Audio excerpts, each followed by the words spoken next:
Hello everyone, I am Swali Hambar and I welcome you all to Learner's Point. I hope that you all are doing good in your life and sweating hard for your studies, है ना। तो जैसे कि आप सभी जानते हैं कि 13th मई को इंग्लिश का एग्ज़ाम है और आई होप दैट आप सभी की प्रिपरेशन कंप्लीट हो चुकी हो। मैं अभी पूरी कोशिश कर रही हूँ कि ये 2 दिनों में आपको कंप्लीट सिलेबस करवा दूँ, अच्छे तरीके से प्रिपेयर। इस वजह से मैं ऑलमोस्ट ट्राई करूँगी कि सभी सब्जेक्ट्स सभी चैप्टर्स की मैं आपको वीडियो प्रोवाइड कर दूँ इंग्लिश के जो टर्म सेकंड में आ रहे हैं, और राइटिंग सेक्शन के भी आपको वीडियोस प्रोवाइड कर दूँ। तो जो मैंने रिपोर्ट राइटिंग का ऑलरेडी वीडियो आप डाल दिया है मेरे चैनल पर, जो कि है लर्नर्स पॉइंट, जैसे कि आप यहाँ देख सकते हैं। ये है मेरे चैनल का लोगो, और मैंने द रेड ट्रैप का भी वीडियो डाली हूँ मैंने ऑलरेडी, और मैंने सिलेबस से रिलेटेड भी वीडियो उसमें डाल दी हूँ। तो अगर आपको देखना हो तो प्लीज़ वो भी जाके देख लीजिएगा। और हाँ, मैं अपने यूट्यूब चैनल पर जो कि लर्नर्स पॉइंट है उस पर यूपीएससी से रिलेटेड वीडियोस भी डालती हूँ, और 6 to 10th की social science and 11th-12th humanities की भी वीडियोस मैं डालती हूँ, मैं पढ़ाती हूँ। ठीक है, तो चलिए शुरू करते हैं हमारा आज का टॉपिक जो हम कवर करेंगे। So it is going to be about invitation. तो देखो भाई, इनविटेशन जो होता है वो बहुत ही सिंपल चीज़ है। ठीक है, हम सभी उस चीज़ को जानते हैं कि वो क्या इनविटेशन होता है ना। तो हम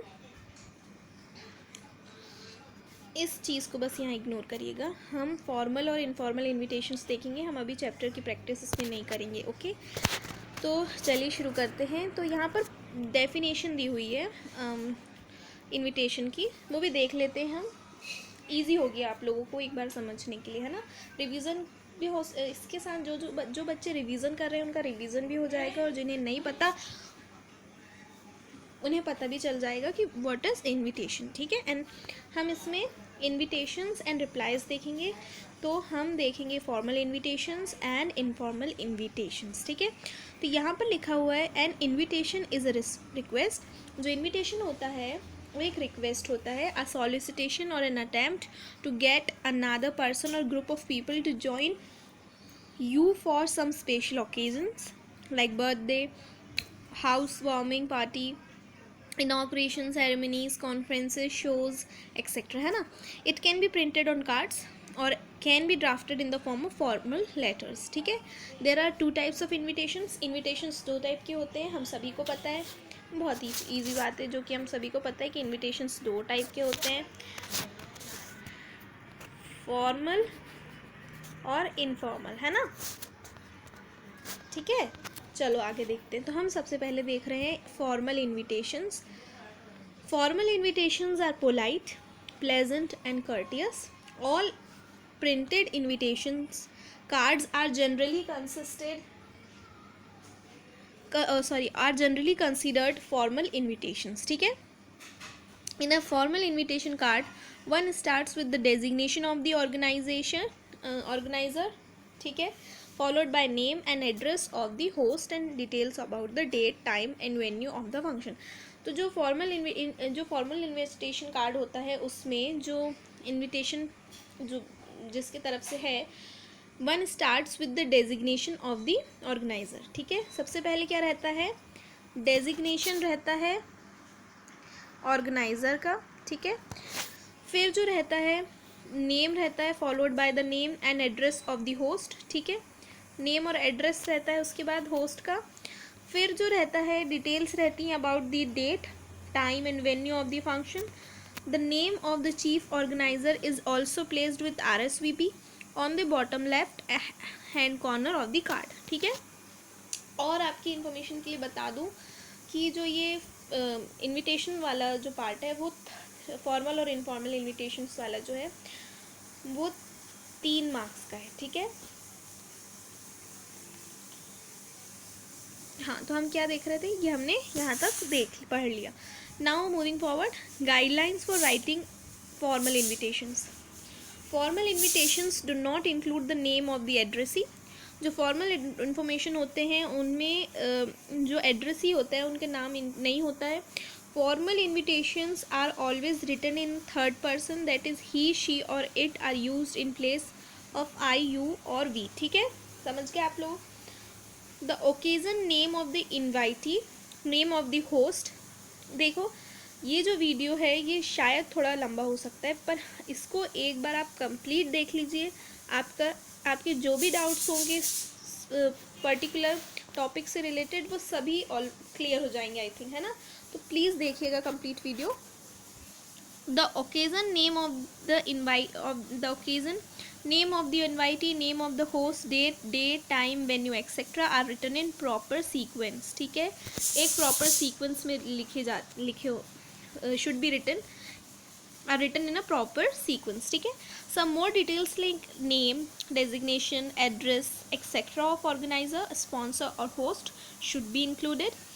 ठीक है.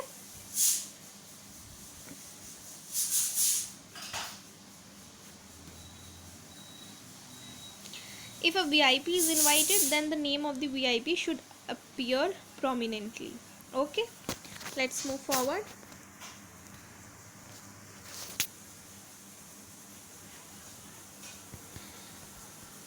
ठीक है, ये हमने देख लिया. अब यहाँ पर जो है format of a card with an example. Wait, जैसे कि आप सभी यहाँ देख सकते हैं, यहाँ पर पहले यहाँ लिखा हुआ है format of a card with an example. ठीक है, तो यहाँ पर you are opening an exclusive parlour for ladies, draft a formal invitation for its inauguration with the necessary details. अब इसमें आप देखिए यहाँ पर सबसे पहले क्या लिखा हुआ है, नेम और डेजिग्नेशन ऑफ द होस्ट और ऑर्गेनाइजर. ठीक है, सबसे पहले क्या है, नेम या फिर डेजिग्नेशन ऑफ द होस्ट या फिर ऑर्गेनाइजर. ठीक है, उसके बाद लिखा हुआ है वेन्यू, फिर आया है ओकेजन और इवेंट, फिर यहाँ पे लिखा हुआ है डेट एंड टाइम. ठीक है, यहाँ पे लिखा हुआ है कॉन्टैक्ट एड्रेस. ठीक है, तो ये एक फॉर्मेट था कार्ड का एग्जाम्पल के साथ. ठीक है, अब हम देखते हैं format of a letter with an example. ठीक है, Sarvodaya public school is organising its annual sports day. The principal wishes to invite mister P.K. Singh, the district magistrate, as a chief guest to preside over the function. Draft a formal letter of invitation to be sent to the above mentioned dignitary. ठीक है, तो यहाँ देखिए यहाँ पे सबसे पहले क्या लिखा, ये एक लेटर का फॉर्मेट है विथ एन एग्जाम्पल. ठीक है, तो यहाँ पर सबसे पहले लिखा हुआ है सेंडर्स एड्रेस या फिर लेटर हेड. ठीक है, सेंडर का एड्रेस जो है या फिर लेटर हेड का एड्रेस यहाँ सबसे पहले लिखा हुआ है, डेट उसके बाद लिखी हुई है, फिर जो है उसके बाद रिसीवर्स का एड्रेस. सबसे पहले क्या, सेंडर्स एड्रेस या फिर लेटर हेड, फिर उसके बाद डेट, फिर उसके बाद receiver's address, receiver's name and address. ठीक है, फिर यहाँ पर आता है सब्जेक्ट, फिर यहाँ पे आया salutation, it is a matter, फिर यहाँ पर जो है इवेंट जो है इवेंट या फिर ओकेजन, और डेट टाइम और टाइम और वेन्यू. ठीक है, फिर यहाँ पर सब्सक्रिप्शन आया, फिर यहाँ पर आता है सेंडर्स नेम. देखिए यहाँ पर फिर क्या आया, सेंडर्स नेम एंड डेजिग्नेशन. ठीक है, सेंडर्स नेम और डेजिग्नेशन फिर आ गया. ठीक है, समझ गए आप लोग. एक बार दोबारा देख लेते हैं. सबसे पहले क्या आता है, सबसे पहले आता है सेंडर्स एड्रेस या लेटर हेड, फिर आता है डेट, फिर आता है रिसीवर्स नेम एंड एड्रेस, फिर आता है सब्जेक्ट, यहाँ पर इवेंट एंड ओकेजन, फिर आता है salutation, then event and occasion, फिर आता है date time and event occasion date time and venue. ठीक है, फिर हम देखेंगे यहाँ लिखा हुआ है सब्सक्रिप्शन. ठीक है, फिर यहाँ पर आता है सेंडर्स एड्रेस एंड डेजिग्नेशन. ठीक है, समझ गए आप लोग.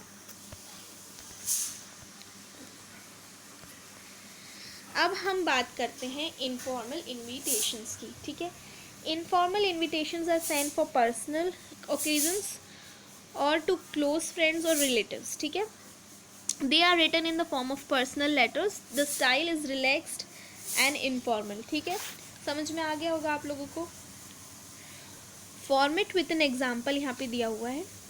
तो सबसे पहले फॉर्मेट में क्या लिखा हुआ है, सेंडर्स एड्रेस, ठीक है। सबसे पहले क्या आता है, सेंडर्स एड्रेस, फिर डेट आता है, डेट आती है, फिर सैल्यूटेशन आता है, फिर क्या आता है, occasion, date, time and venue, फिर आता है सब्सक्रिप्शन और फिर आता है सेंडर्स नेम, ठीक है। फिर से एक बार रिपीट कर लेते हैं। सबसे पहले आता है, आप भी बोलते जाइए, रिपीट करते जाइए, sender's address, then date, then salutation, then occasion, time, date and venue, उसके बाद आता है सब्सक्रिप्शन और फिर आता occasion, date, time and venue, फिर उसके बाद आता है subscription and then sender's address, है ना। ओके चलो अब देखते हैं हम रिप्लाईज टू इन्विटेशन, ठीक है। अब जो whenever we receive an invite, it is considered good etiquettes to confirm or decline your presence in the event, ठीक है। फॉर्मल रिप्लाईज की अगर हम बात करें, formal replies involve a certain standard and form, they are usually very short and to the point. जो formal replies होते हैं वो certain standard and form involve होता है उसमें। Formal replies involve a certain standard and form, और वो जो होते हैं वो यूजुअली शॉर्ट और टू द पॉइंट होते हैं। In a formal reply first of all the invitation is acknowledged, ठीक है, with a note thanks and with a note of thanks are in third person. Acceptance is communicated or regret is shown if the person is unable to attend the occasion. In case of not attending, a specific reason is to be given, ठीक है। तो यहाँ पर if the invite comes in the form of a printed card, one can simply RSVP the status on the given number.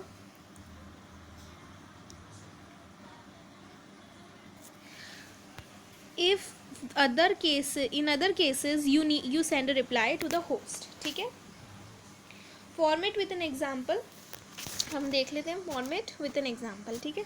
Draft a suitable reply to the given formal invitation, ये formal invitation के लिए reply है। देख सकते हैं आप सभी की ये किस तरीके का रिप्लाई है ना।